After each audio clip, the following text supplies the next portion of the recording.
And the Prime player starts to the bottom right of the map. He starts in orange. His ID is... Byun Prime. I think I would pay money for Street Fighter Voice to just announce him as L. Never say die. His opponent for the team Startail, the bottom right. His ID is... Yeah, the bottom. On my screen I have different colors for some reason. Tati. Huh? Seriously. What does the color have to do with the position? I was just looking at the minimap and the names. But I got tricked. See on... No, he was top right. You said bottom. I said the other bottom. Yeah, but for some reason... What are you talking about? Hold on, I'm trying to figure this out. Hold on, okay, now you're confusing me. Hold on, I had a reason. There's a reason why. The Protoss... Hold on. I don't know, man. The Nexus. Okay, guys. Detective Wolf is on the case, but he seems to be a little bit confused. Okay, so Protoss I'm really curious now. Even if you're blue, for example, the Nexus has this yellowish color to it, and I saw it on your screen, the Nexus, and for some reason I thought it was orange. So then I looked on my screen on the mini-map and saw the orange color on the bottom right, which is actually where Byun is, and just said, okay, now he's at the bottom right. That's how it happened. Do you follow? Yeah. Okay. I'm glad we're having understanding here. Well, we had a gas first. Yeah, this is how Byun loves to play this matchup. He loves to add siege tanks in. And this is a kind of a weird map to do this on. We've also seen him do really big Hellion plays with Reactor Hellions, Hellion Marauder. That just is his style in this matchup. He doesn't like to play the straight-up one-Raxus spam that you see from most Terrans nowadays. As you can see, they already had one game that they played against each other in the GSTL this year, and this was a match that Byun won. Now we have him with a bit of an aggressive strategy. He has already mentioned he starts things with the gas first, therefore the factory building, whereas Party, on the other hand, starts to the top right, has his cybernetics core nearly completed, and will probably just go into an expansion pretty soon. Yeah, very likely here. He's checking around Ghost King, that is, for the probe. Wants to make sure that he keeps everything else a secret. Ghost King is such a funny idea. With funny, you mean horrible? Yeah. I mean funny as in, like, funny that you would ever choose an ID like that after you already had a cool ID like Byun. And wow, look at that. This is a great response by Parting to what he has scouted, because actually Stargate play basically beats everything that Gas First can offer. Except Hellions, not so much, but any sort of drop or Banshee play, it's really good against. Hellions, though, on the other hand, you can defend with a Banshee, you can stop the drop of it, and you can, of course, pick them up, but like fighting one-on-one, you're not going to really like having a Phoenix against a Hellion, because the Phoenix is not going to be able to necessarily pick up all the Hellions. Hellions are still going to get by. But it's really going to shut down any sort of drop play. Yeah. And while this currently unfolds, there's one thing I want to mention, because a few people might be a bit confused. The reason why we go on about Ghost King, whereas the overlay clearly shows Byun Prime, is that he's actually using the account Ghost King, and we have a second computer here for observing reasons. So on our overlay, it says actually Ghost King. And if you see Legend Mouse over any of his units, you'll see that it says Ghost King there as well. Will happen soon enough. Nice block. Wow, you and I are on the same page. Really well done. Great block, both units in the perfect position with the whole position move, so at this point he can really make sure that nothing gets into this main base. With 3 or 4 Hellions he would have been able to break through, if not for a fast force field, but with only 1 Hellion there's no chance. And now we have Byun with a double expand, goes for 2 command centers, but those Phoenixes could really do a lot of damage. And he didn't even spot the pylon, look at this. Yeah, he doesn't know, he barely missed it. Yeah, that is really bad for him now. And look at this double CC right now. He's just using the Hellions to control the map, and he's going to be getting, or at least attempting to get, an economic advantage, but with the lack of units, he's going to find himself a little bit vulnerable to the Phoenixes, which have been hidden until this time. Where are they, in fact, now? Okay, they're still in his main base. He's just hiding them actually literally in his base. He switched the sentry with one of the Zealots, so that now even the Hellions can't do anything, and they know that with the 2 sentries that he has, he cannot really go up this ramp without risking losing all of his Hellions. The Phoenixes are shown. They go into 3 different directions to make sure that they spot any drop that might be incoming, as well as Banshees. And now he's going to go into the main base. The Marines are waiting, but with good control, he should actually be able to pick some of these off. Not if he loses too many hit points, though, one of his Phoenixes. Gets an SCP here. But one of the Phoenixes barely escapes. 30. This is one of the things that Phoenixes can really accomplish almost no matter what, is just being able to pick off 1 unit here and there.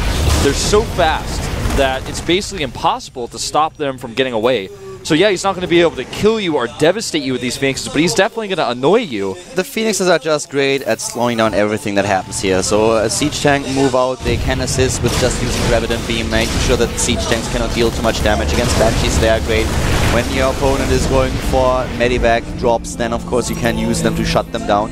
And with the harass that Parting is showing at this point, he already kills a few SCVs and just pressures Byun a lot. As long as he doesn't lose any Phoenixes here, he's completely fine, and he can put additional pressure on the on the Prime player while expanding. We know what's another beautiful thing about this build, which is it's an older build. This type of play that we're seeing from Parting is that later on, when he goes into Colossi, he can go Colossi Phoenix, use Phoenixes to fight the Vikings. We actually saw this just recently in a GSL match. Fight the Vikings and also just tank damage. The Terran player will have a situation where he is kind of forced to ignore the Phoenixes and manual target down every single one of the Colossi. So he can't A-move or anything like it, and of course then Parting has a chance of picking off Viking after Viking. Notice Parting keeps his Phoenixes near the ramp. That's actually a place where he will always be able to catch a transferring SCV or any Marines coming down, like he's trying to get right now. He just barely missed it. It's the best place to have your Phoenixes when your opponent has units in the main base and a natural defense. Nice. Look at this. 1, 2, getting a third, moving away, getting a 4. Oh, we'll lose a Phoenix though. Yeah, that was a little bit unlucky, but still, if you look at the workers killed, it's 11 by now. 11 workers taken down, and this is starting to take its toll. Now, you guys noticed those SCVs that were down there were all together for some reason. That's because Ghost King still hasn't rallied his third command center. He sent those SCVs, he was like, oh wow, I forgot about that, and he sent all those SCVs, but now he still hasn't rallied, so even though he's getting extra workers right now, he's not using about 30% of the workers that he's getting because they're still sitting next to the command center, and Parting knows it. He comes into the main base and gets those very SCVs once again. But he loses another Phoenix, and this is starting to be a bit... yeah, just a little bit concerning, because the problem is that even though Parting does a lot of damage and kills SCVs, he has to do it because his own Nexus was really late. And that was definitely a big problem for him. Ghost King has a triple CC, and he had these expansions earlier than Parting had his own Nexus. We currently are looking at a harvester count of 46 SCVs against 45 probes, even though all these workers were killed by Parting. So Parting is economy-wise really behind. Yeah, he's going to feel very uncomfortable here. Oh, this Observer barely escapes. I think Byun knew about it, but he didn't decide to scan because he realized that it wouldn't really be too useful. This army is very Marine heavy. There are only 2 Marauders, so that Colossus is worth its weight in minerals and gas. Definitely, he can't attack. Against the Colossus, he just doesn't stand a chance. With only Marines and nothing else, those few Hellions in this case don't even matter. So he has to move back. He cannot be aggressive, and that's of course a great position for Parting to be in, but he really needs a better economy. He's falling behind in the harvester count, and very soon Byun will use this third orbital to put it down at the mineral line. Now we have even a few Hellions dying. That Phoenix looked the other way while it picked it up. We don't want to watch this victim die. Just turned his back on it. You see that Phoenix really has a heart. Yeah, it's brutal to see those wheels come off. Yeah, it's horrible, man. You watch them just bounce across the screen. You're like, I didn't even know those wheels could bounce that high. A bunch of gateways going down at this point, as well as the Temple Archive, so he's going to be switching things up composition-wise after his third Colossus, it appears. He still does not have that third Nexus, though, and this is exactly what Byun is checking for right now. Can kill the probe. Delayed even further, and he does. He knows that he will lose those Hellions either way, but taking down the probe will further delay the expansion of his opponent. Luckiest Zealot ever, just walked away off that watchtower. 1-1 is now done for Ghost King. Yeah, he's taken an upgrade lead here because Parting only has 1 Forge. He's chrono boosting it and keeping his +2 armor at least competitive, but the problem is that his opponent is upgrading twice as fast now. And Byun is also pulling ahead in supply by quite a bit. He's already 140 against 110, a 30 supply advantage for him, a very good economy. The upgrades are looking great, and he's getting in a much better position here. He still doesn't use his third orbital command at the mineral line. He's just currently flying into that location, but already preparing for ghosts with the Ghost, with the Ghost Academy. Wants to make sure that he can snipe and EMP the High Templars. We are talking about Ghost King here. We're going to see how well his ghosts are used. That Marine is out of luck. His +1 armor helped him though, took another shot there. And he's moving out again, Byun that is, with just a small count of Vikings. He's up to 4. He makes 2 more, though, after that scan, and actually pulls back. You can really see the difference here in army supply. He's 25 army supply ahead of his opponent, and Parting has to be very careful. Of course, if his storms are great, if there are some Parting storms in there, and he combines them with the Colossi that he has, he can take down a Bio army without a problem at all. But he really needs the storms in the fight later on. He's depending on them. Was it really worth it, Phoenix? Narrowly escaped death from all those Viking shots and decides to take a poke at the factory? I guess not. I guess it turns out it wasn't worth it. Really great observer coverage by Parting right now. He's got split across the map. Phoenix to the north as well. Even that pylon that we saw earlier is still continuing to spot unit movements until now. That was the last one we saw. Yeah, the one Zealot. Not doing too much damage here, but forcing Byun back again. 15 workers killed in total, still behind in the worker count.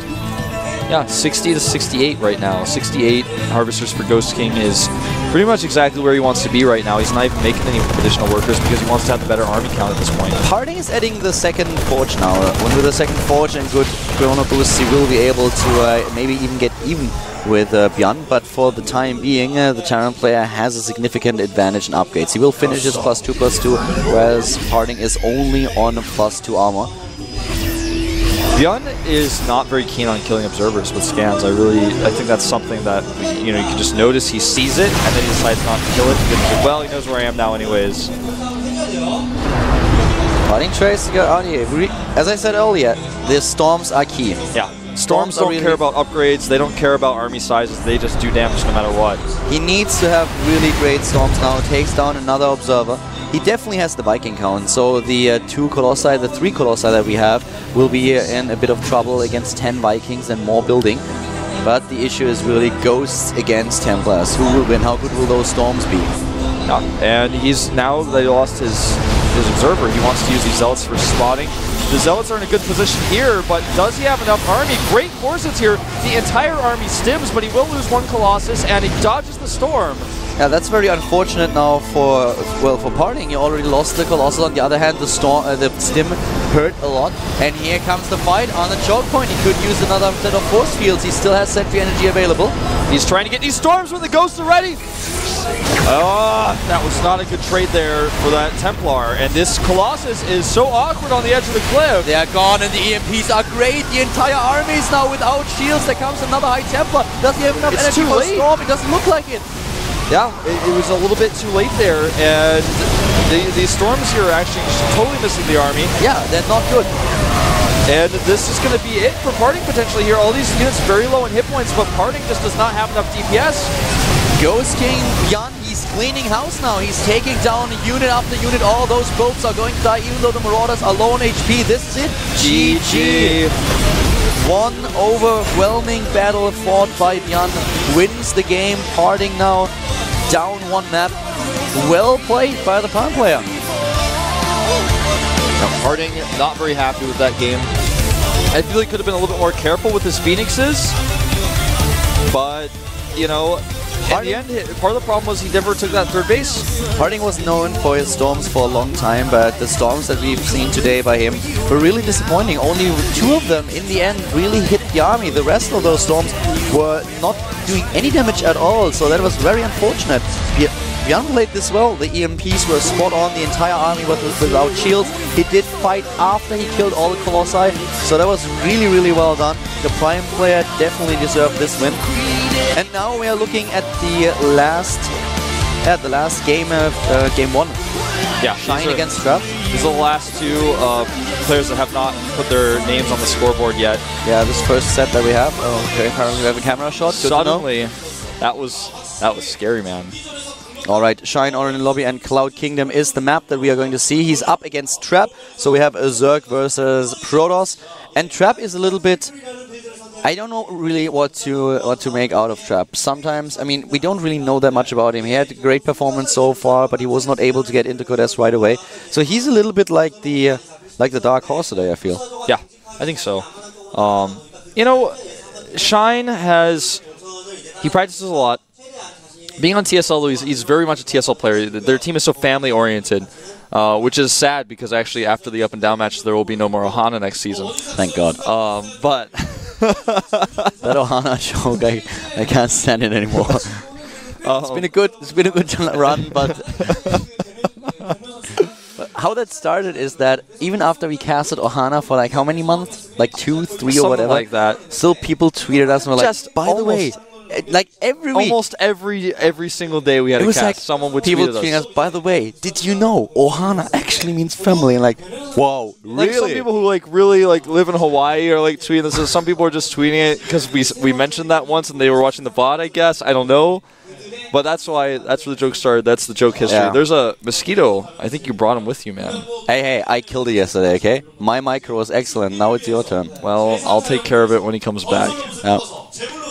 So, anyway, what I was going to say about Shine, now that we've given you guys a history lesson about the Ohana joke, Shine actually is a player who always comes to the studio when his teammates are playing. Yep. I cannot think of a time Hyun has been playing and been here that Shine has not been with him. It's actually a little bit disappointing to me that today we don't see Hyun or Paul in the studio.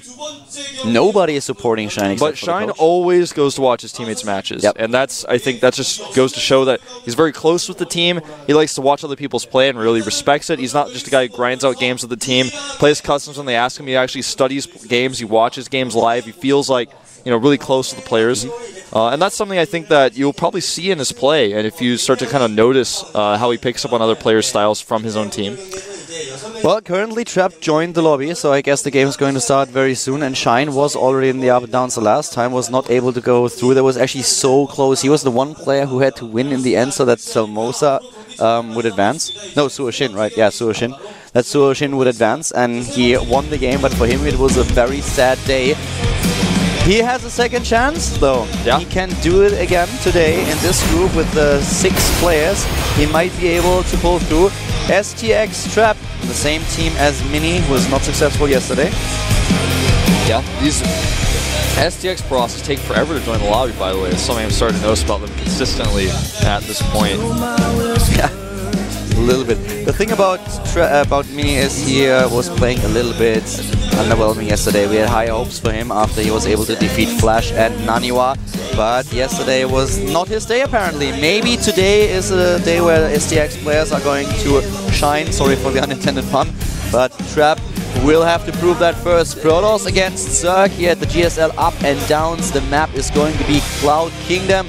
We're jumping into the game right away. This is Group C, ladies and gentlemen, brought to you by Color Wolf. And here we go.